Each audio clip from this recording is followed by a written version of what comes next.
आप सभी से सादर अभिवादन।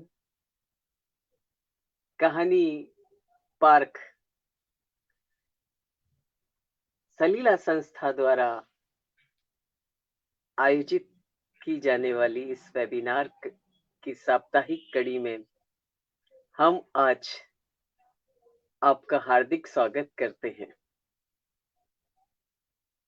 और हम थोड़ी सी देर अपने श्रोताओं का, दर्शकों का इंतजार करेंगे और उसके बाद आपके साथ आ रही हैं अपनी कहानी को लेकर के सुमन वाजपेयी जी। सुमन वाजपेयी जी का नाम किसी परिचय का मोहताज नहीं है।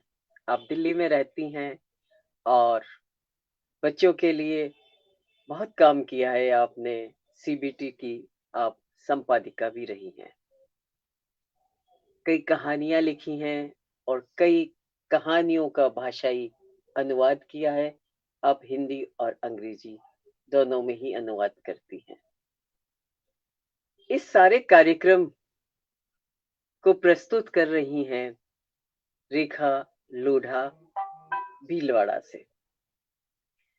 जी हाँ, पिछली इन्हीं 3-4 कड़ियों में आप रेखा जी का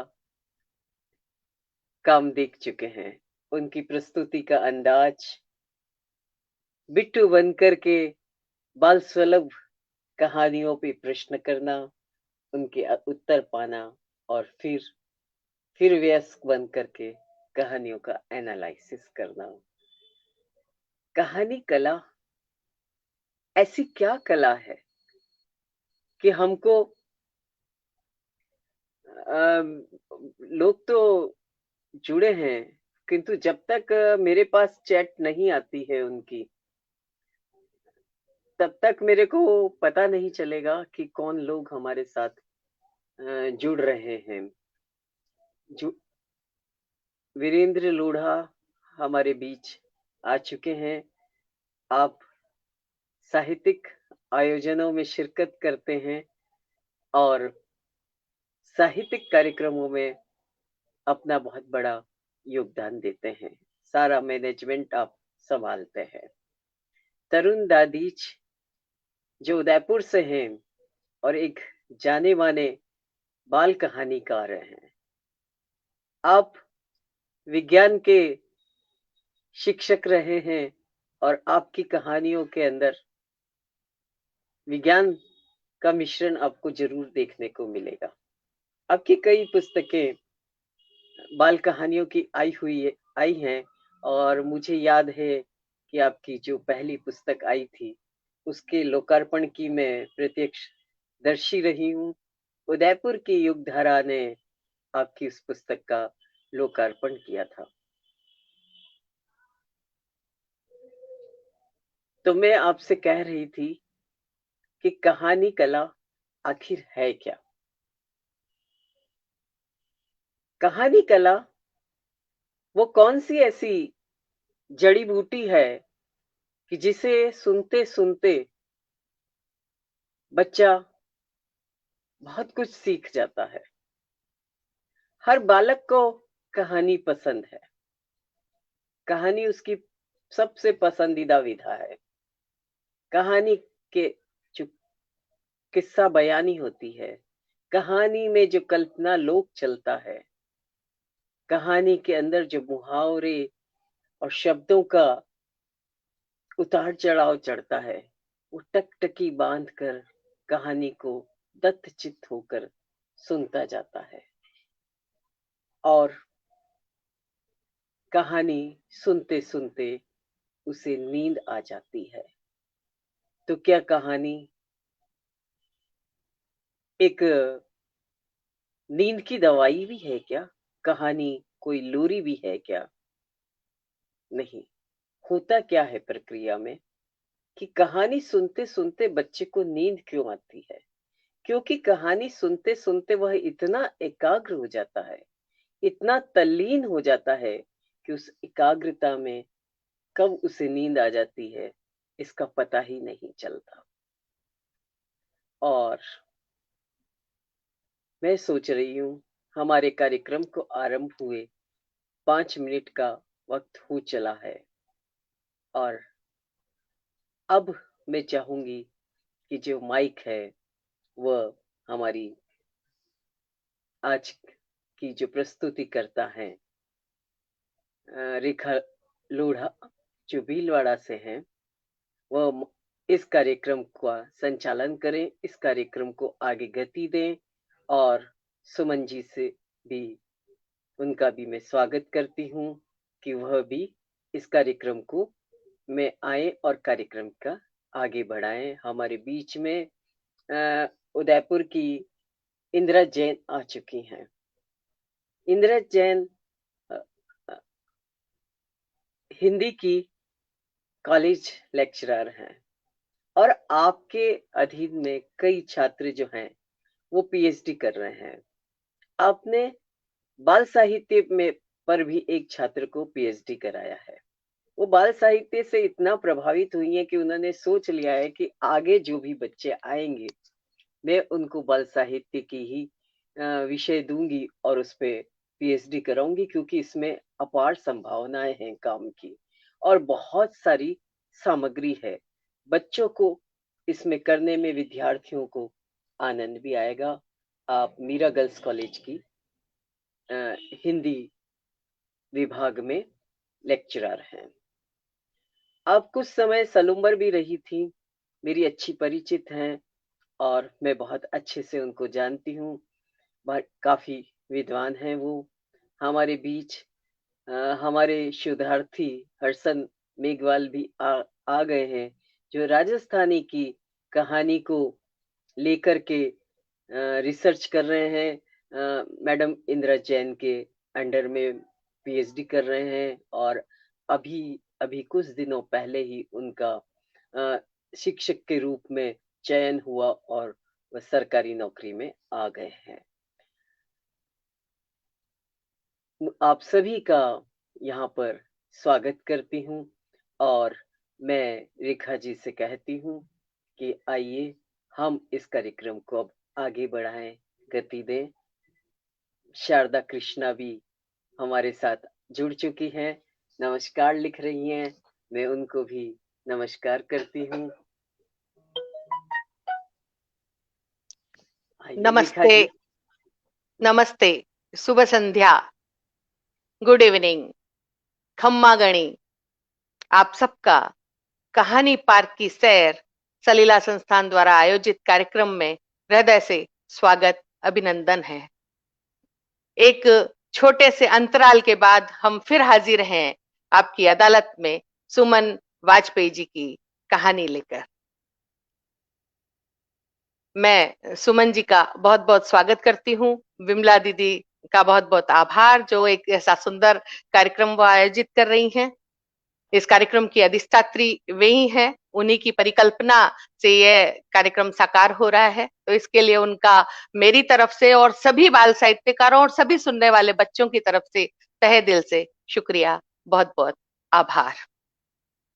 जैसा कि हम पिछली 3-4 कड़ियों से करते रहे हैं कि सलीला संस्था एक बहुआयामी संस्था है, उसके कई सारे प्रकल्प हैं। उनके प्रकल्पों में से हम एक प्रकल्प पर इस कार्यक्रम में चर्चा करते हैं। तो आज मैं जिस प्रकल्प पर चर्चा करने जा रही हूँ उसे पहले आरंभ करती हूँ। साहित्य लेखन जितना महत्वपूर्ण है उतना ही महत्वपूर्ण विमर्श और शोध भी है। इन्हीं माध्यमों से लेखन का मूल्यांकन किया जा सकता है। विमर्श जहां उपयुक्त और अनिवार्य तत्वों को प्रतिपादित करता है, वहीं शोध एक फिल्टर का कार्य करता है, जिससे सारगर्भित, शाश्वत और सर्वहिताय साहित्य को पोषित किया जा सके और थोथे तथा निरर्थक सृजन को छांटकर अलग किया जा सके।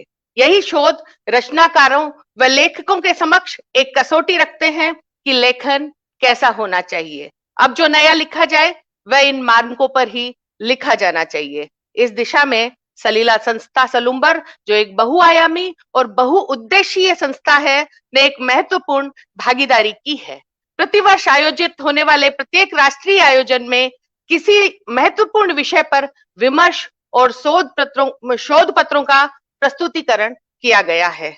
इस कड़ी में 2010 में 21वीं सदी का बाल साहित्य विषय पर साहित्य की काव्य विधा पर जगदीश चंद्र शर्मा गिलुंड ने व कहानी विधा पर शकुंतला कालरा दिल्ली ने तथा बाल साहित्य में कार्यरत विभिन्न संस्थाओं पर गोविंद शर्मा संगरिया ने शोध आलेख प्रस्तुत किए।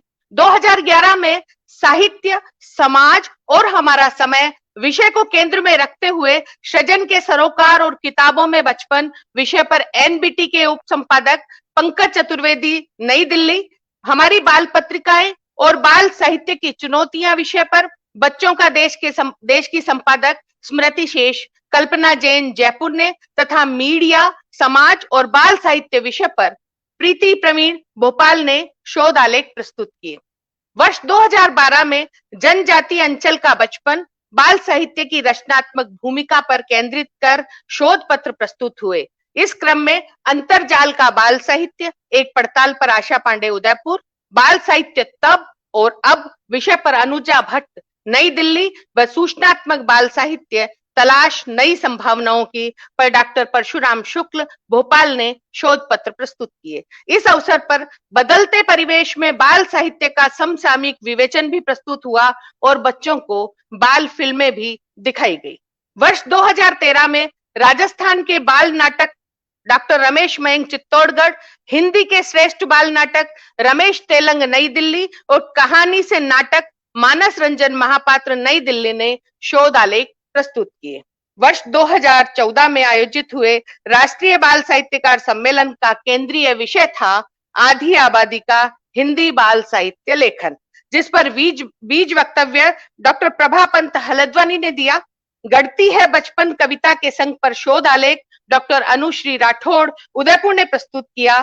तलाशती है जीवन कहानी के संग विषय पर शोध पत्र मनोहर चमोली उत्तराखंड ने प्रोजेक्टर के माध्यम से प्रस्तुत किया।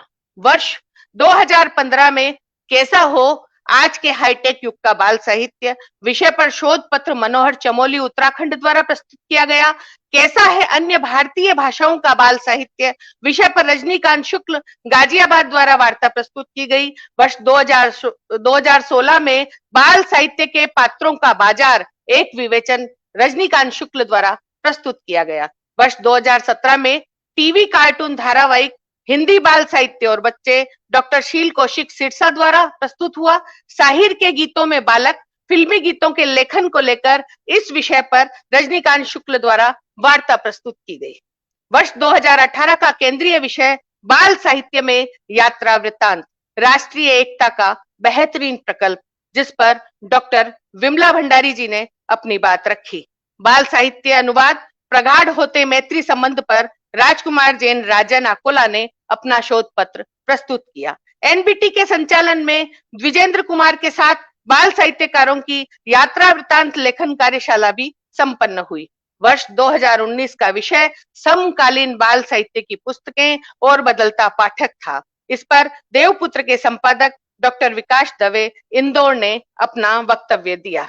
ये सारी बात आपके समक्ष प्रस्तुत कर मैं यह बताना चाह रही थी कि सलीला संस्थान सलूम्बर का कलेवर कितना बड़ा है, कहां कहां इस संस्था ने अपने पांव पसारे हैं और कैसे कैसे बड़े बड़े विद्वानों को एक सलूम्बर जैसी छोटी सी जगह में एकत्र कर बाल साहित्य के लिए उद्भट कार्य जो किया जा रहा है, इसके लिए मैं पुनः विमला दीदी का धन्यवाद और आभार व्यक्त करना चाहूंगी। और इस कार्यक्रम को आगे बढ़ाते हुए जिस मूल उद्देश्य से हम लोग यहाँ एकत्रित हुए हैं, बच्चों की कहानी सुनना, आज हमारे बीच दिल्ली से सुमन वाजपेयी जी अपनी कहानी लेकर आई है। वैसे तो सुमन वाजपेयी जी के लिए विमला दीदी ने काफी कुछ बता दिया है, लेकिन फिर भी एक औपचारिक परिचय मैं आपके समक्ष उनका रखना चाह रही हूँ। सुमन वाजपेयी जी का जन्म दिल्ली में ही हुआ। आपने एमए हिंदी ऑनर्स व पत्रकारिता का अध्ययन किया है। पिछले 32 वर्षों से वे कहानी, कविता व महिला विषयों तथा बाल लेखन में संलग्न है।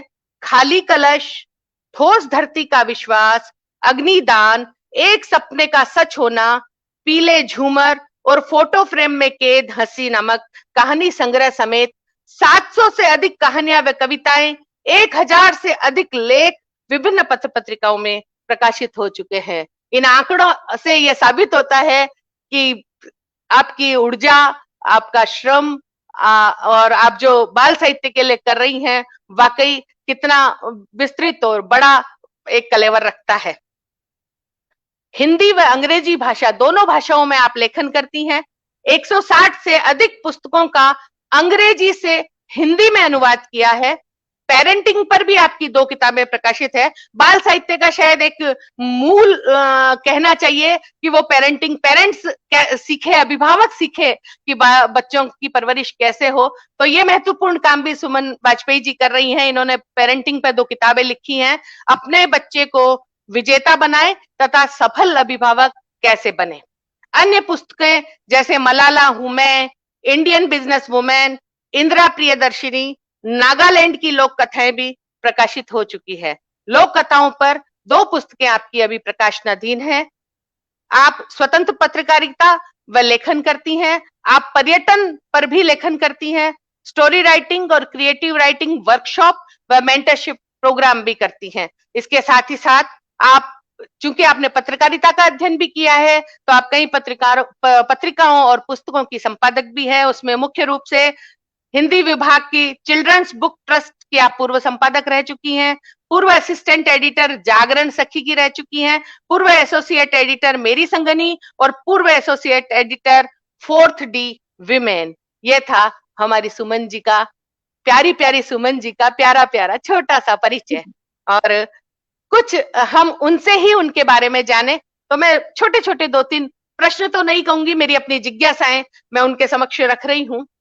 पहली बात सुमन जी आपके लिए कि आप एक लेखिका भी हैं और पत्रकार भी। आप कई पत्रिकाओं व पुस्तकों का संपादन भी करती हैं। आपको लेखन व संपादन में कौन सा काम कठिन लगता है और क्यों? सुमन जी। तो पहले तो मैं नमस्कार, सबका अभिवादन और विमला दीदी का बहुत बहुत आभार कि उन्होंने मुझे इस मंच पर आमंत्रित किया। रेखा जी, आपका बहुत बहुत धन्यवाद। और जितने लोग हमारे श्रोता इधर सुनने आए हैं, दर्शक, उनको भी मेरा बहुत आभार। तो आपने कहा कि लेखन और संपादन, ये जब क्या होता है जब हम लेखन करते हैं, और इस सबसे पहले मैं ये बताना चाहूंगी कि जब हम लेखन करते हैं ना, तो हम बहते हैं। हमारी जो लेखनी है वो बहने लगती है और हमें लगता है कि हम जो लिख रहे हैं वो एक प्रवाह की तरह वो बहता चला जाता है। उस वक्त वो ध्यान नहीं आता। अगर आप संपादक नहीं है साथ में तो, और सिर्फ लेखक हैं, तो आपको वो ध्यान नहीं आएगा कि जो जो बारीक बारीक चीजें हैं, जो पैनी चीजें हम लोग पकड़ते हैं, और खासकर बच्चों के साहित्य में हमें बहुत छोटी छोटी चीजों का ध्यान रखना पड़ता है। वो हम कहीं पर लिखते हुए उससे चूक जाते हैं, क्योंकि हमने तो लिखना है जो हमारे मन में भाव उठे। हमने बच्चे के लिए कोई विषय सोचा, कोई कहानी सोची, और उस पर हम अपनी कलम चला देते। लेकिन जब आप संपादक की कुर्सी पर बैठते हो तो हम उसको बारीकी से निरीक्षण करते हैं। सबसे पहले शब्द, कि हम जो शब्द हमने प्रयोग किए हैं वो बालक के उम्र के हिसाब से, जिस उम्र के बालक के लिए वो पर्टिकुलर कहानी लिखी गई है या रचना लिखी गई है, वो उसके हिसाब से सटीक है या नहीं, ये सबसे पहले जरूरी है। उससे पहले जरूरी कि कथानक, जो हम बच्चे को कहानी दे रहे हैं, वो उस आयु वर्ग के अनुरूप होनी चाहिए। अगर वो उसके उपयुक्त नहीं होगी तो उसको, बच्चे को समझ नहीं आएगी। तीसरी बात, जो शब्द जो है वो सरल होने चाहिए, वाक्य छोटे छोटे होने चाहिए। तो जब हम संपादन कर रहे होते हैं तो इन बातों को हम बहुत ज्यादा ध्यान रखते हैं कि वाक्य, अगर एक लंबा वाक्य आ रहा है, वो 2 वाक्यों में सिमटा हुआ है कोई, तो उसको हम तोड़ देते हैं और उसको हम दो वाक्यों में अलग अलग बांट देते हैं, ताकि एक लंबा वाक्य जो है वो बच्चे को ऊब लगने लगती है। तो संपादन करते वक्त हमें, और सबसे बड़ी चीज है कि तार्किक, जब हम लिख रहे हैं तो हम बहुत से तर्कों को अनदेखा कर जाते हैं कि वो, भाई ठीक है लिख रहे हैं, नहीं ऐसा हो सकता है। लेकिन जब आप उसको संपादन कर रहे हैं तो हमें ये ध्यान रखना है कि ये जो तर्क की दृष्टि से ये सही है कि नहीं, क्योंकि बच्चे जो है ना वो जिज्ञासु मन के होते हैं। अगर आपने कोई गलत चीज लिख दी तो वो तुरंत प्रश्न करते हैं, नहीं ऐसा तो नहीं होता, अच्छा अगर होता है तो क्यों होता है, तो जो हमें लिखते हुए उस क्यों का हमेशा ध्यान रखना चाहिए कि भाई क्यों हम इस बात को दे रहे हैं, अब मनोरंजन कर रहे हैं बच्चों के लिए, उनकी कहानी लिख रहे हैं, तो हर बात को आपको स्पष्ट से देना चाहिए। ऐसा जिसे हम कहते हैं ना कि हमने बस लिख दिया, हम उस तरह से नहीं कर सकते। तो संपादन करते हुए बहुत सारी चुनौतियां हमारे सामने आती है। कई बार लगता है कि इतनी सुंदर रचना भेजी थी हमने और इन्होंने उसको पसंद नहीं किया। तो उसको नापसंदगी के पीछे भी बहुत सारी वजह होती है। उसका वजह ये नहीं होती है कि लेखक अच्छा नहीं है या लेखनी उसके में उसने जो लिखा है वो कथानक अच्छा नहीं है, विषय अच्छा नहीं है, शैली अच्छी नहीं है, लेकिन उसके अलावा बहुत सी ऐसी बातें होती हैं जिनको हमें सारा समन्वय करना पड़ता है और उस समन्वय के आधार पर ही एक रचना जो है वो अच्छी प्रकाशित होकर आती है। जी रेखा जी। जी जी दीदी, आपने बहुत अच्छे से समझाया संपादन का कार्य और लेखन का कार्य। और मैंने एक चीज जो महसूस की आपकी बात से, प्रकारांतर से आपने एक बात कही है कि एक लेखक को कहीं न कहीं एक संपादक भी होना चाहिए, तभी वो अपनी रचनाओं को सही से संपादित कर सके, सही से लेखन कर सके और अपनी कमियों को खुद के स्तर पर ही पकड़ सके। तो बहुत बिल्कुल बहुत जी आभार। जी। जी, दूसरी बात, दूसरी जिज्ञासा मेरी है कि आप दिल्ली जैसे महानगर में जन्मी और दिल्ली ही आपकी कार्यस्थली भी है। आप क्या सोचती हैं कि शहरी और ग्रामीण बच्चों के लिए लिखा जाने वाला बाल साहित्य एक जैसा ही होना चाहिए या इसमें भिन्नता होनी चाहिए? क्या इन बच्चों की मानसिकता, सोच और कल्पना एक जैसी होती है? इनके मनोरंजन में एक रूपता होती है या भिन्नता? दीदी। जी रेखा जी, ऐसा है कि देखिए पृष्ठभूमि जो होती है उसके हिसाब से मानसिकता, सोच, परिवेश वो सब बदलता है। क्योंकि जिस जगह आप रहते हैं, अगर मैं दिल्ली में रहती हूँ तो मैं मेरी जो सोच है वो महानगरीय जीवन को बहुत अच्छे से समझ सकती है। मैं उस चीज को, उस परिदृश्य को मैं समझ पाती हूँ कि महानगर का जीवन कैसा होता है। लेकिन अगर आप मुझे कहें कि गांव का जीवन, गांव गए हैं लेकिन हम उस गांव के भीतर नहीं गए हैं, हमने उस गांव को महसूस नहीं किया है क्योंकि हम बहुत रहे नहीं है। तो हो सकता है कि मैं उस गांव की जो परिदृश्य है, पृष्ठभूमि है, वो खुद महसूस कर ना कर पाने के कारण मैं ना लिख सकूं। ये बात अलग है कि हम पढ़ते हैं, रचनाएं हम सब तरह की पढ़ते हैं और गांव की पृष्ठभूमि के बारे में भी जानते हैं, गांव कैसा है, क्या नहीं है, क्या सुविधाएं हैं, वो सब हमें पता होता है। लेकिन जो खुद एक महसूस करके हम लिखते हैं वो शायद मेरे में ना आ पाए। तो इसी तरह से जो गांव की और शहर की जो आप बात करें, हालांकि पाठक जब हम अपनी कोई किताब छापते हैं तो हम इस बात को बहुत ध्यान नहीं देते। ये आपने बहुत अच्छा प्रश्न किया है। जब हम छापते हैं तो वो हर जगह जाती है, गांव में भी जाती है, शहर में भी जाती है। इसलिए इस बात का ध्यान रखना चाहिए कि जब हम लिख रहे हैं तो ऐसा ना लगे कि ये सिर्फ शहर के बच्चों के लिए। और चूंकि आजकल एक्सपोजर बहुत हो गया है, गांव में भी इंटरनेट आ गया है, बच्चे स्कूल भी जा रहे हैं, बहुत अगर रिमोट गांव की बात ना करें तो आमतौर पे जो गांव है उन तक सुविधाएं पहुंच रही हैं। बच्चों में जिज्ञासा भी अब काफी तीव्रता से होने लगी है, उनके अंदर जानने की इच्छा, बिकॉज क्योंकि एक्सपोजर बढ़ा है। लेकिन फिर भी अगर हम गांव की बच्चों के लिए अगर लिख रहे हैं तो जो उनकी चीजें हैं, जिस परिवार में वो रहते हैं, जिस पृष्ठभूमि में रहते हैं, वो उसके बारे में अगर हम लिखें तो वो उस चीज को रिलेट कर पाएंगे। अब शहर का बच्चा, जो आज के समय का बच्चा है, वो अंगीठी को नहीं समझ पाएगा क्योंकि उसने अंगीठी नहीं देखी है। लेकिन गांव का बच्चा ने अंगीठी भी देखी है, गोबर भी देखा है, गाय को से दूध निकालते भी देखा है। तो अगर हम उनके लिए लिख रहे हैं, पर्टिकुलरली अगर आप सोच के लिख रहे हैं कि हाँ मुझे गांव के बच्चे के लिए लिखनी है, तो हम इन चीजों का समावेश कर सकते हैं। प्रकृति है, पर्यावरण है, पेड़ है, जंगल है, ये गांव का बच्चा बहुत खूबसूरती से समझ के और वो सोच सकता है कि ये जो कहानी है मैं इसमें कहीं ना कहीं पात्र हूँ। तो ऐसे ही जब हम शहरी बच्चों के लिए लिखते हैं तो हम बहुत ज्यादा आधुनिकता का समावेश कर देते हैं। आजकल जो गैजेट्स हैं और जो इन चीजों को देखते हैं, वो घूमते हैं, वो चीज डालते हैं। और जहां तक एकरूपता की बात है, तो जब हम बच्चों के लिए लिख रहे हैं तो ये लेखक के ऊपर है कि वो किस तरह से दोनों पाठकों के लिए सामंजस्य बिठाए। और मुझे लगता है कि लेखक ऐसा कर लेता है क्योंकि वो लेखक का जो सोच है, मानसिकता है, वो बहुत विस्तृत होती है। जी जी दीदी, बहुत सुंदर ढंग से आपने इस चीज को समझाया।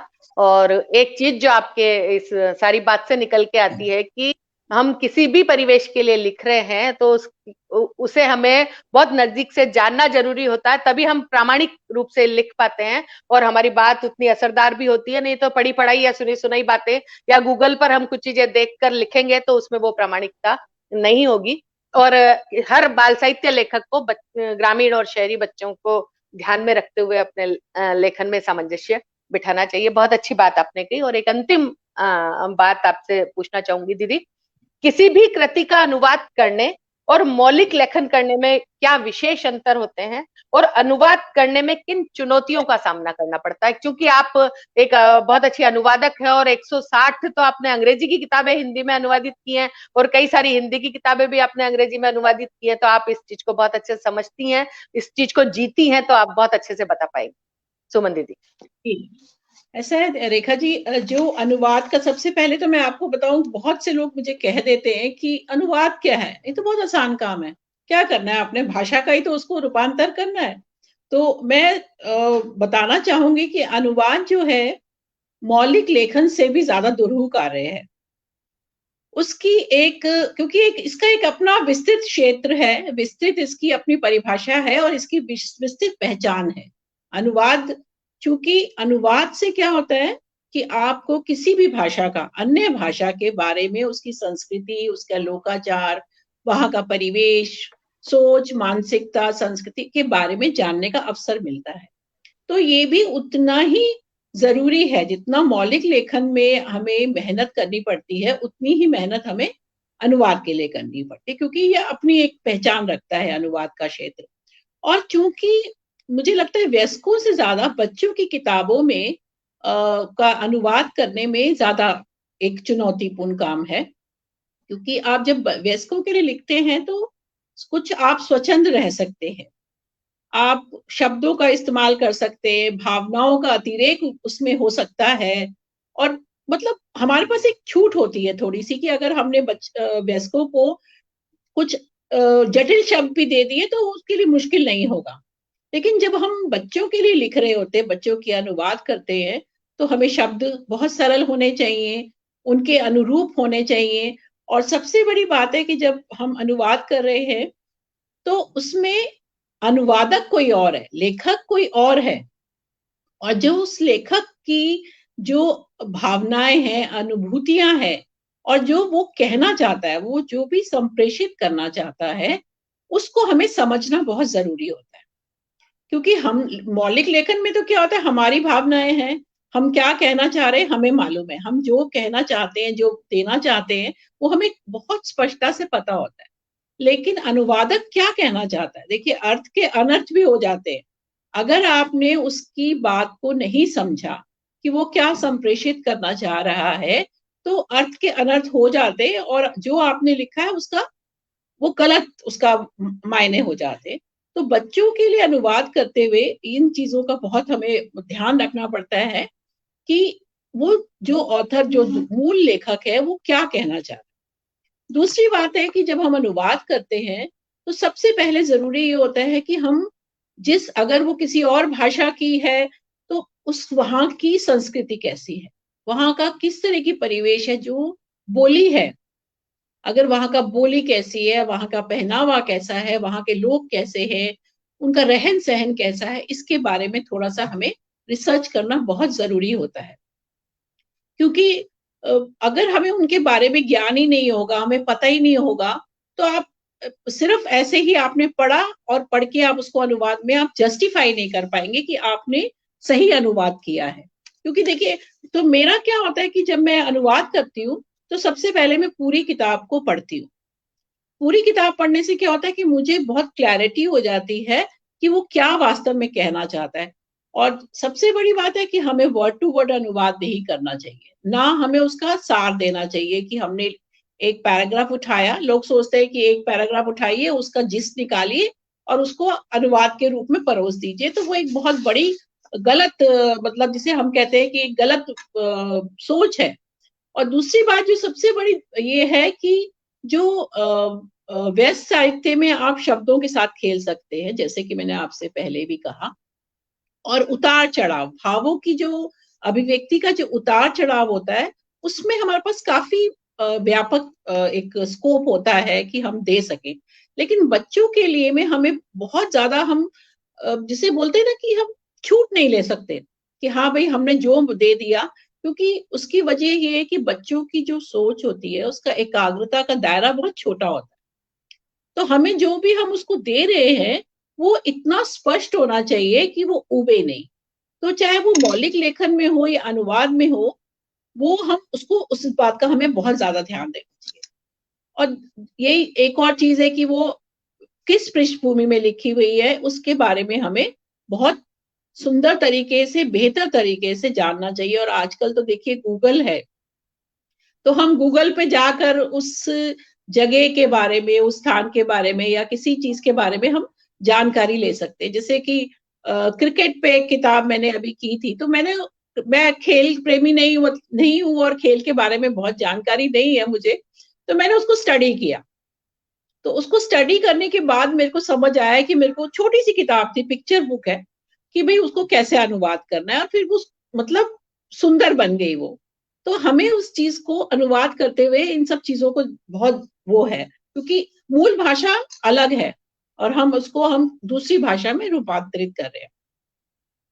दूसरा ये कि हम बच्चों की समझ के अनुरूप, जैसे कि हम मौलिक लेखन में होता है, ऐसे अनुवाद में भी, कि बहुत दुरूह ना हो, छोटे वाक्य हो, शब्द सरल हो, और जो उनकी जो जिस पाठक वर्ग के लिए लिखी गई है। देखिए, एक पिक्चर बुक होती है, एक कहानी की होती है, उपन्यास होते हैं, तो सबके पाठक अलग होते हैं। तो वो किस पाठक वर्ग के अनुरूप लिखी गई है, उसके हिसाब से आप शब्द चुनिए। और एक जो बहुत महत्वपूर्ण बात है कि एक शब्द के अनेक अर्थ होते हैं। अंग्रेजी के कोई भी, कि चाहे हिंदी हो या अंग्रेजी हो या कोई भी भाषा हो, एक शब्द के अनेक अर्थ होते हैं। लेकिन आपको ये पता होना चाहिए कि आपको कौन सा शब्द उस जगह पर जब आप अनुवाद कर रहे हैं इस्तेमाल करना चाहिए। इसका एक छोटा सा उदाहरण देती हूँ मैं आपको। यूज वर्ड है इंग्लिश का। अब यूज जो शब्द है उसका मतलब प्रयोग भी होता है हिंदी में, इस्तेमाल भी होता है, उपयोग भी होता है। तीन है, तीनों के समानांतर से समान अर्थ है। लेकिन अगर हम कोई इस्तेमाल कर रहे हैं, तो जब हम पढ़ते हुए उसको समझते हैं, तो हमें ये पता होना चाहिए कि यहाँ पर प्रयोग लिखें, इस्तेमाल लिखें या उपयोग लिखें। तो लेखन की तरह अनुवाद में भी हमारी जो शब्दावली है उसको हमें बहुत व्यापक बनाना जरूरी है। जी, धन्यवाद। जी दीदी, बहुत विस्तृत, बहुत सुंदर और बहुत महत्वपूर्ण जानकारियां आपने दी। धन्यवाद। लेखन से अनुवाद दुरूह है और बाल साहित्य का अनुवाद और भी ज्यादा दुरूह। अनुवाद न केवल शब्द भाषानुवाद है और न कोई सारांश या समरी, उसमें भावानुवाद होना बहुत जरूरी है। बहुत विस्तृत से आपने अपनी बात कही। मैं विमला दीदी से कहूंगी कि ये जो भी साहित्यिक चर्चा हुई है इस पर अपनी बात रखें, और उसके बाद हम सुमन जी आपकी कहानी सुनेंगे। इस पे चर्चा हम बाद में करेंगे, क्योंकि हमारा समय हो गया है कि हम पहले कहानी पर बात कर लें और कहानी को सुन लें, उसके बाद हम चर्चा करेंगे। चलिए, हम इन सब बातों पर विमला दीदी के विचार, उनका उद्बोधन बाद में सुनेंगे, उससे बाद में लाभान्वित होंगे। तो आइए हम तैयार हो जाते हैं और एक बहुत खूबसूरत कहानी जिंगल बेल लेकर आ रही हैं सुमन वाजपेयी जी। आइए आपकी कहानी सुनते हैं। धन्यवाद सुमन। रेखा जी। तो क्रिसमस तो चला गया, लेकिन हमने क्रिसमस के लिए कहानी लिखी है। और चूंकि बच्चों को क्रिसमस का बहुत इंतजार रहता है, और इंतजार क्यों रहता है? सैंटा की वजह से। और सैंटा का इंतजार रहता है उसके गिफ्ट की वजह से। तो सैंटा के पर एक कहानी मैं आपको सुना रही हूँ। इसका शीर्षक है खुशियां बांटता Santa. Jingle bell, jingle all the way. Santa Claus is coming around, riding on his sleigh. Jingle bell jingle all the way. Kunal ने ये गीत सुना कि कोई गाना गा रहा है, तो वो खिड़की पे दौड़ कर आया, क्योंकि उस क्रिसमस ईव थी, 24 दिसंबर की रात, और उसको नींद नहीं आ रही थी। क्यों नींद नहीं आ रही थी? क्योंकि उसको पता था आज तो हम सैंटा आएगा और वो मुझे गिफ्ट देगा, तो वो जगा हुआ था। जैसे ही उसने ये गीत सुना, जिंगल बेल, वो दौड़ कर खिड़की के पास आ गया, और उसने क्या देखा? उसने देखा लाल लाल कपड़ों में, एकदम सुंदर सुंदर लाल कपड़ों में, बड़ी सी सफेद दाढ़ी और बालों वाले, कंधे पर लाल रंग का बैग लटकाए, लाल रंग की पोटली लटकाए, और अपने रेंडियरों की जो उड़ने वाली गाड़ी होती है उनकी, उस पर उपहार लादे सांता क्लॉज उसके सामने खड़े हैं। उन्हें देखकर वे खुशी से ताली बजाने लगा। उसे बहुत अच्छा लगा कि सैंटा आए हैं, मेरे सामने सैंटा खड़े हैं। तो उसने जोर से आवाज लगाई, सैंटा उधर से, सैंटा अंकल, सैंटा अंकल। तो सैंटा मुड़े और बोले, हाँ मेरे प्यारे बच्चे, बोलो, तुम मेरा ही इंतजार कर रहे थे ना? तो देखो, मैं तुम्हारे लिए भी उपहार लेकर आया हूँ। हो हो। देखो, मैं तुम्हारे लिए टेडी बियर लेकर आया हूँ। तुम्हें यही चाहिए था ना? उन्होंने उसको टेडी बियर दिया। कुणाल की आंखें चमक उठी, वो बहुत खुश हुआ। बोला, आपको कैसे पता कि मुझको टेडी बियर ही चाहिए था? सेंटा क्लॉज बोले, हो हो।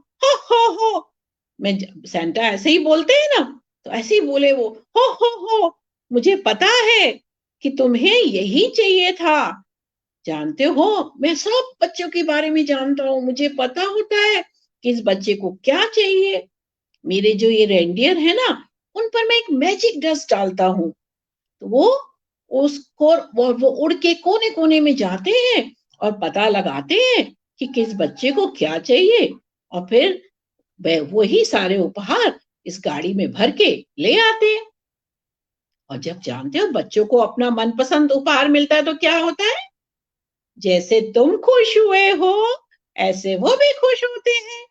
और जब उनके चेहरे पर जो खुशी आती है, उसे देखकर मैं भी बहुत खुश हो जाता हूँ। और अगला जो क्रिसमस तक मैं उसी खुशी को याद करते हुए, बच्चों की मुस्कान को याद करते हुए, मैं पूरा एक साल बिता देता हूँ।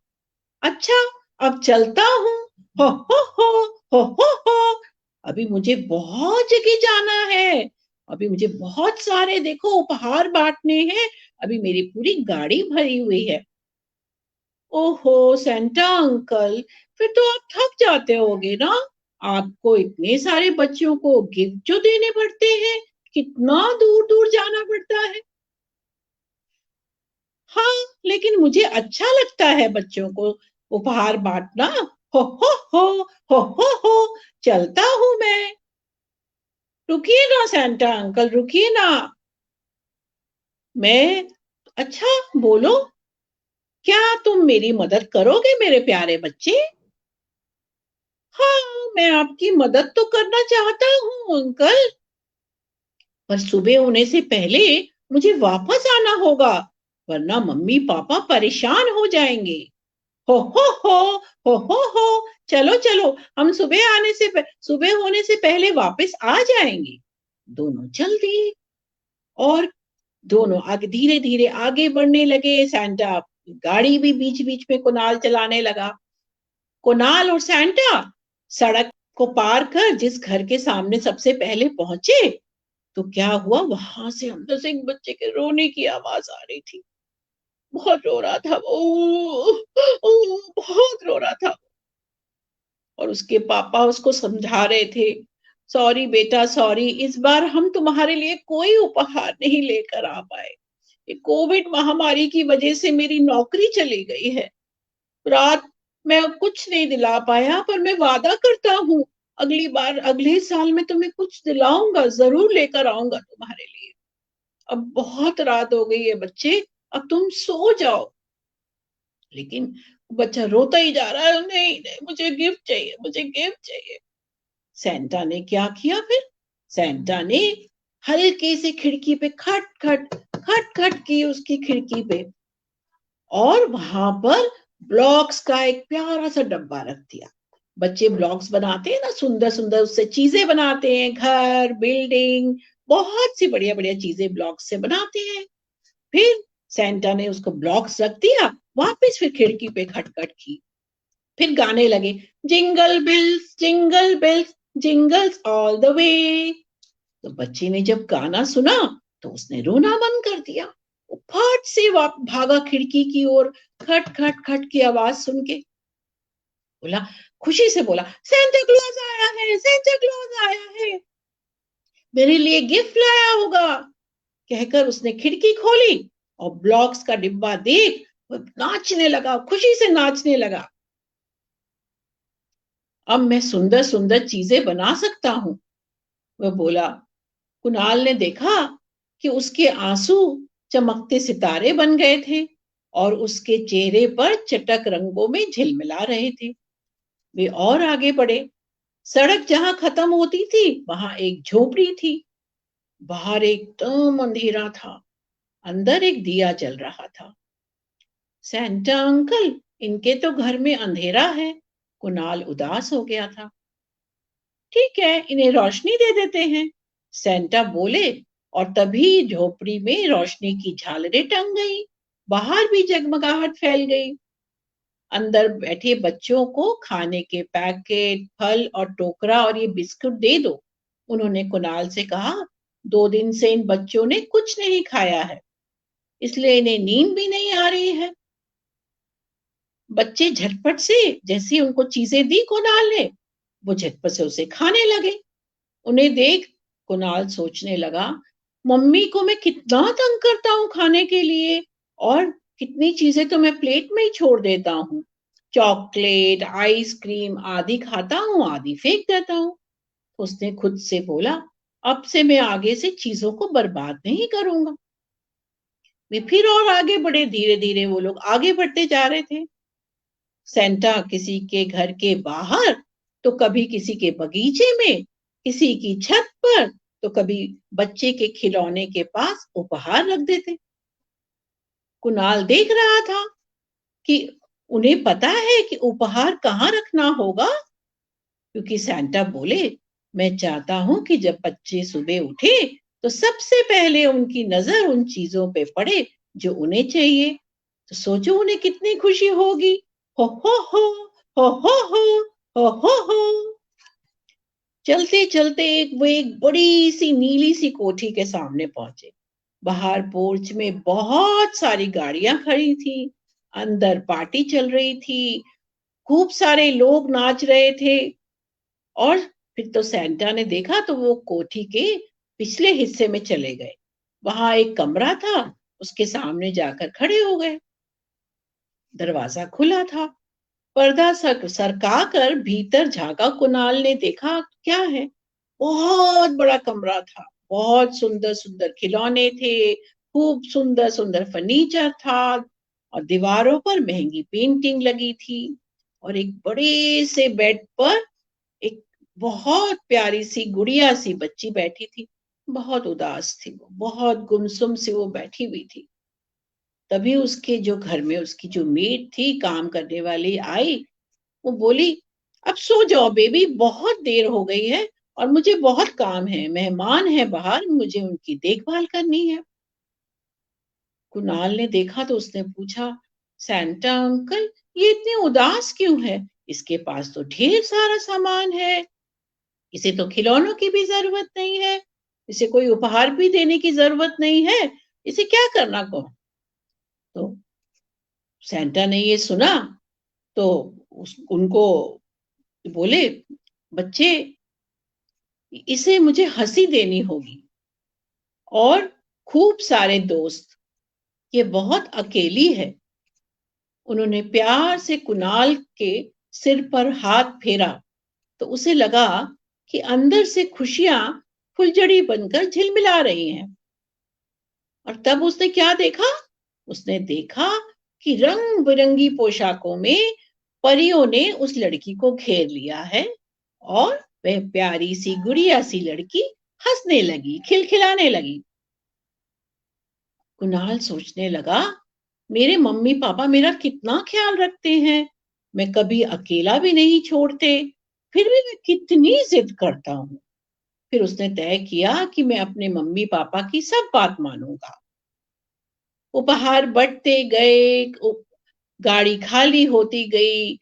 सैंटा ने किसी को खिलौने बांटे, किसी को किताबें दी, किसी को खाना दिया और किसी को सपने दिए, बहुत सारी खुशियां दी। लेकिन और इन सब चीजों के साथ उनको उसने जो भी पैकेट दिया, जो भी चीज रखी, उसमें उन्होंने सैंटा ने साथ में खुशियां भी लपेट कर दे दी। और कुणाल, जानते हो, कुणाल तो सबसे ज्यादा खुश था।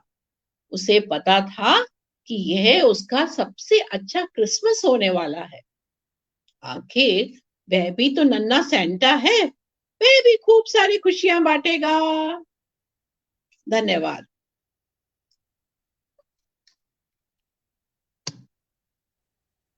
हो ho ho ho ho ho ho ho, jingle bell jingle off the way. Suman aunty, मैं बिट्टू, मैं भी एक छोटा शांता बन सकता हूँ ना, कुणाल भैया की तरह? बोलिए ना सुमन आंटी, मैं भी एक बिल्कुल छोटा बन शांता हूँ सकते ना। हो, तुम भी बड़े हाँ, क्यूट हो। मैं भी है ना, अपने बहुत सारे खिलौने और बहुत सारी किताबें और बहुत चीजें है ना, मेरे दोस्तों को और उन लोगों को जिनके पास वो चीजें नहीं है ना, उनको दूंगा आपसे, है ना आंटी? तो मैं शांता बन जाऊंगा ना, और अगली बार है ना शांता मेरी भी विश पूरी करेंगे ना। थैंक यू बिल्कुल aunty, Bittu. Thank you aunty, आपने बहुत सुंदर कहानी सुनाई। Ho ho, jingle bell jingle off the way, jingle bell. बहुत सुंदर कहानी आपने दीदी सुनाई, और जितनी अच्छी धन्यवाद। कहानी उतनी अच्छी आपकी प्रस्तुति, और मजा आ गया। और भले क्रिसमस निकल गया, लेकिन जिस दिन हमारे दिल में खुशी हो, जिस दिन हम बहुत प्रसन्नता से किसी चीज को एंजॉय करें, वही दिन त्योहार का दिन होता है। कहते हैं कि जिस दिन मीठा खाने को मिले वही दिन दिवाली। तो हमारा क्रिसमस आज ही है, और आपने वाकई इस शाम को क्रिसमस की शाम बना दी। बहुत सुंदर कहानी। अब हम विमला दीदी से उनके विचार जानेंगे कहानी पर। विमला दीदी।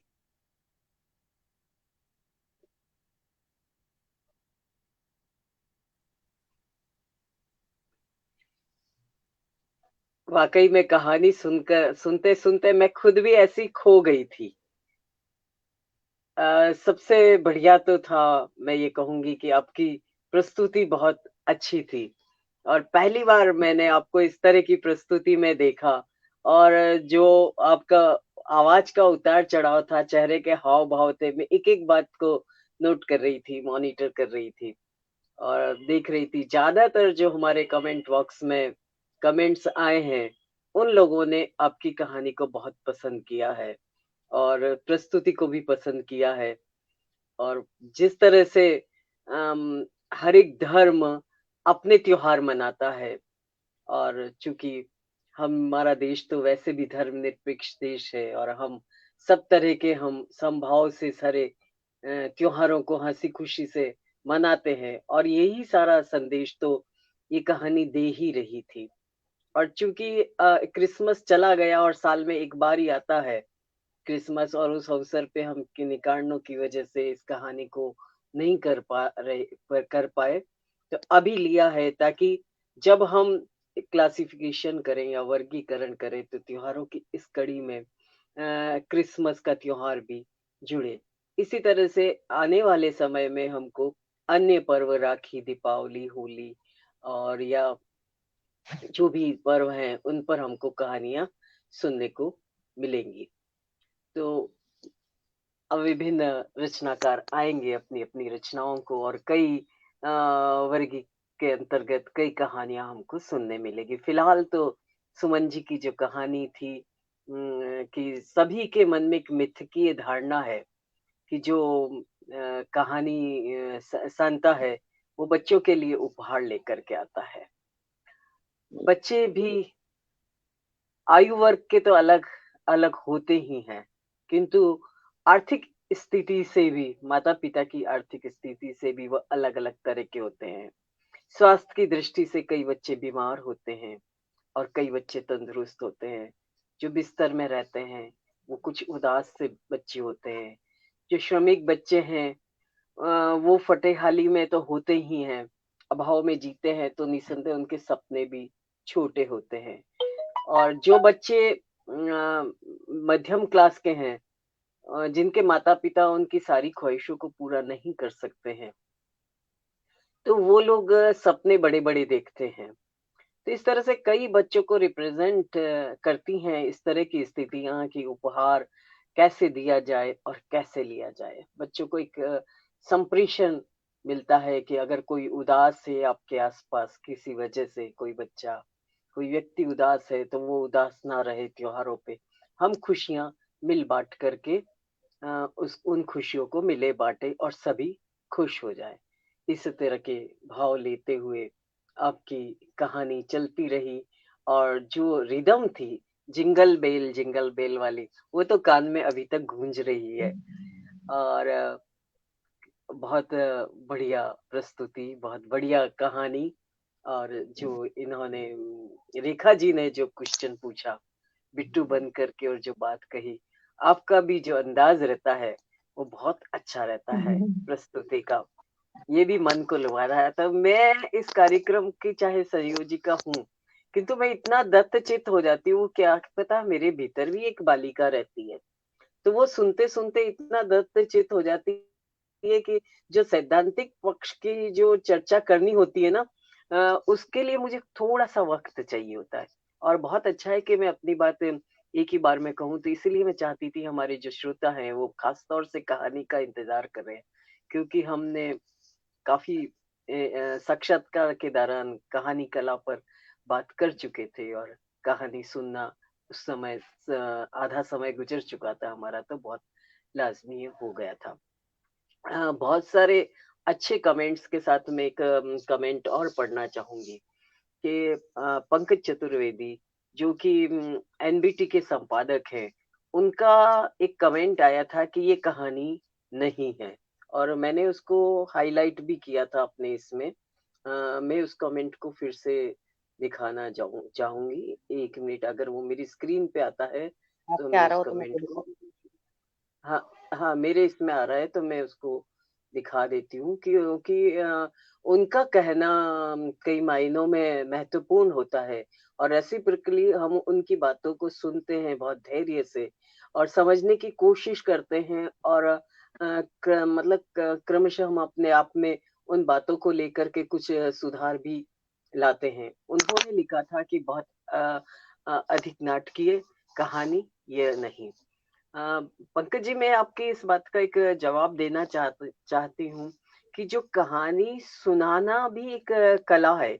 क्योंकि अधिकतर जो अब तक स्टोरी टेलिंग हुई है उसके अंदर क्या होता है कि हाव भाव और उतार चढ़ाव या प्रॉप के साथ जो प्रस्तुतियां नहीं हो करके कुछ अलग तरीके से हुई थी, तो हम वो बच्चों को उतना अपने कार्यक्रमों से जोड़ नहीं पाए। हालांकि ये मेरी कोशिश चल रही है और यूट्यूब में डाल करके बाद में भी इस कोशिश को मैं जारी रखूंगी कि वर्तमान समय का जो कहानी है वो किस तरह से लिखी जा रही है और किस तरह से रचनाकार अपने नन्हे मुन्ने बालकों को देख रहा है और अपनी सीख देना चाहता है। तो कुछ इस तरह की बातों को लेकर के हम एक प्रयोग कर रहे हैं। अब ये हमारा प्रयोग कितना सफल होगा, आप जैसे लोग इसको बताएंगे और समय आने वाला इसको बताएगा। आप हमारा मार्गदर्शन दीदी, देते इसमें मैं रहिएगा। एक बात कहना चाहती हूँ कि हाँ, कहानी जो एक मिनट रुक करके, एक मिनट रुक अच्छा, करके हम बात करेंगे।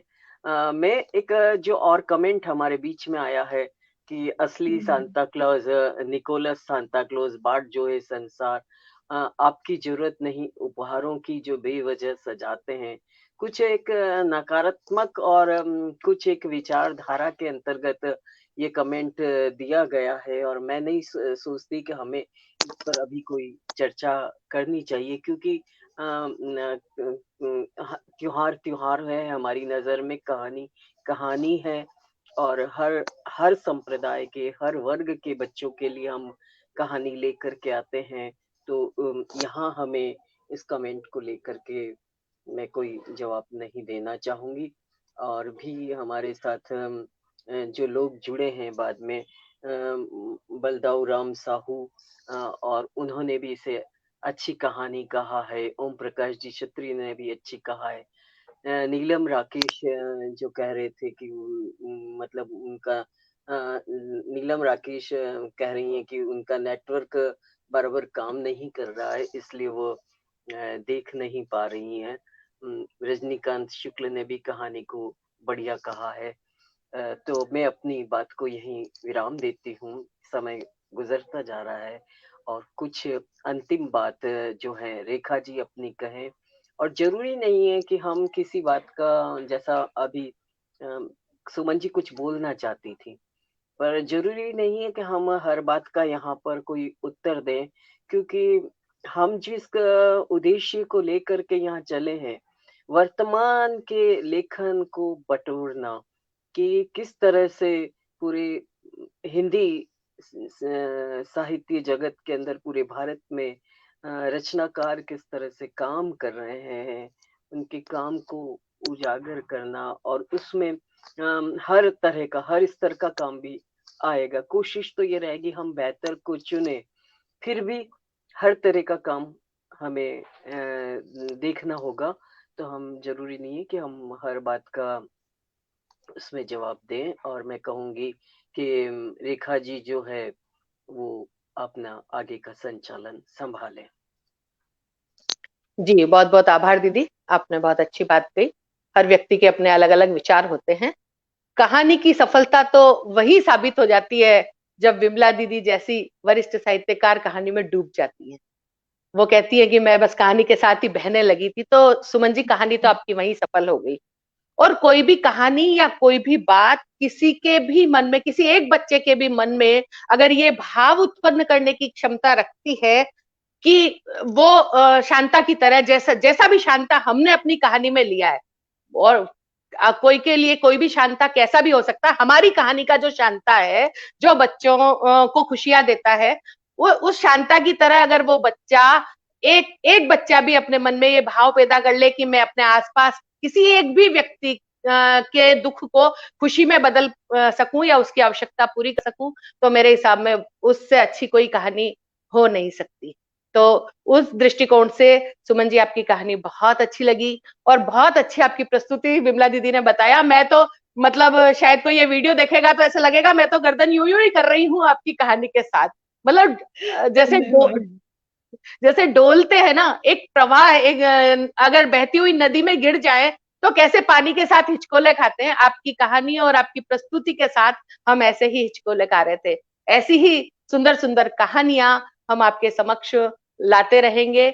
सुमन जी जैसी ही और कई कहानीकार हमारे बीच आने वाली हैं जो हमें बहुत ही बढ़िया बढ़िया कहानियां सुनाएगी, हमारे बच्चों का मनोरंजन करेगी, मार्गदर्शन करेगी, और बाल साहित्यकारों के लिए भी एक मानदंड, एक मानक की स्थापना इन कार्यक्रमों के माध्यम से होगी। दीदी ने बहुत अच्छी बात कही थी, पहले कहानियां पत्रवाचन की तरह पढ़ दी जाती थी, उन कहानियों में मतलब भाव जो होता था वो संप्रेषणीय नहीं होता था।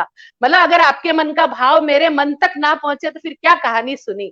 हम अपने दादा दादी, नाना नानी की जो कहानियां सुनते थे उसमें वही तो संप्रेषणीयता थी जो आज भी हमारे दिल को छूती है। उसी संप्रेषणीयता को दीदी आज के कहानीकारों के माध्यम से सबके समक्ष लाना चाह रही है। इसके लिए तो मैं बार बार दीदी का जितना शुक्रिया अदा करूं उतना कम है।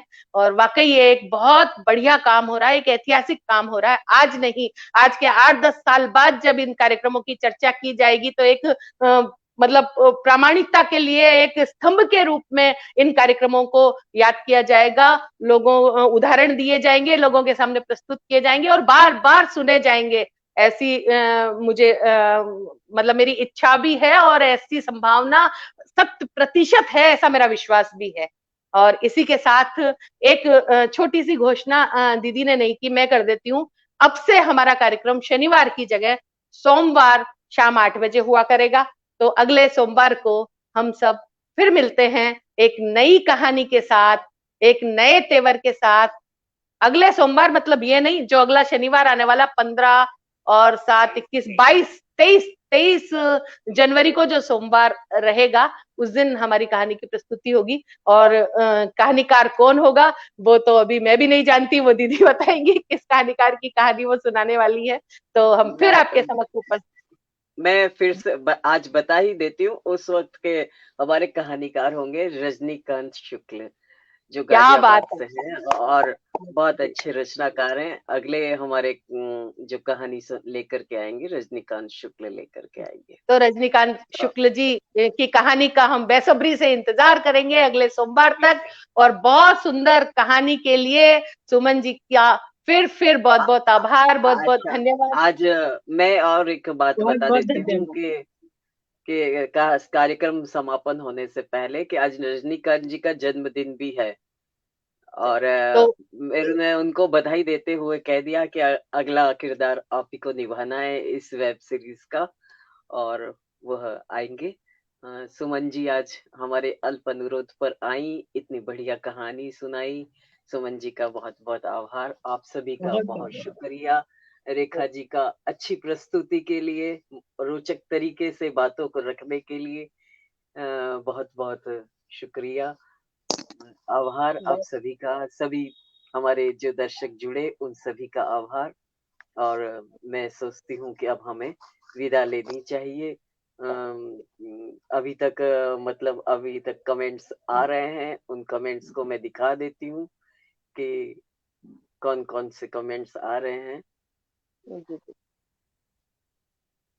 चलिए हम इस संगीता सेठी के वहां के साथ विदा होते हैं और अपने ब्रॉडकास्ट को यही एंडिंग देते हैं। सुमन जी कुछ कहना तो नहीं चाह रही थी? नहीं, बस आपने कहा कि हर उस पे नहीं बोलना, तो इसलिए मैं चुप हो गई। छोटी सी बात थी बस। हाँ, छोटी सी, अगर 2 मिनट में कह सके तो कह दीजिए अपनी बात को। मैं ये कहना चाह रही थी कि बस छोटी सी ये बात कहना चाहती थी कि जब कहानी को सुनाना होता है हमें, तो हमें थोड़ी सी नाटकीयता लानी पड़ती है। तो जो मेरी मूल कहानी थी उसमें मैंने कुछ ऐड ऑन करके इसके साथ उसको प्रस्तुत किया था, ताकि एक नाटकीयता बनी रहे। हाँ, उन्होंने इस बात को पकड़ा भी है। और उन्होंने कहा भी था कि जो क्रिसमस पर कहानी है वो सुमन जी की, उन्होंने सुझाया भी था मुझे कि सुमन जी ने बहुत अच्छी कहानी लिखी है क्रिसमस पर। तो शायद वही परिवर्तन पे वो बात कर रहे थे। तो पंकज जी का आना इस कार्यक्रम में भी हमारे लिए बहुत बड़ी बात है। बहुत सौभाग्य की बात है। उनके सुझाव हमेशा बहुत अच्छे होते हैं, बहुत अच्छे होते हैं। मैं तो अपने गुरु रूप में उनको देखती हूँ और उनकी बातों को फॉलो ऑन भी करती हूँ। तो सभी से विदा लेते हैं। तो विदा लेते हैं रेखा जी से। जितने लोग इस कहानी को, इस कार्यक्रम को देख रहे हैं, वाकई वे हमारी ऊर्जा है और वे ही हमारा आईना भी है, क्योंकि उन्हीं के जो कमेंट्स होते हैं उनसे हम अपने उसमें लेखन से लेके, प्रस्तुति से लेके और कार्यक्रम की प्रस्तुति में भी सुधार की अपेक्षा रखते हैं और करते हैं। और इसी के साथ आज हम इस कार्यक्रम को यहीं विश्राम देते हैं। अगले सोमवार 23 जनवरी को 24 जनवरी को हम फिर आपके समक्ष उपस्थित होंगे। धन्यवाद। शुभ रात्रि। नमस्कार।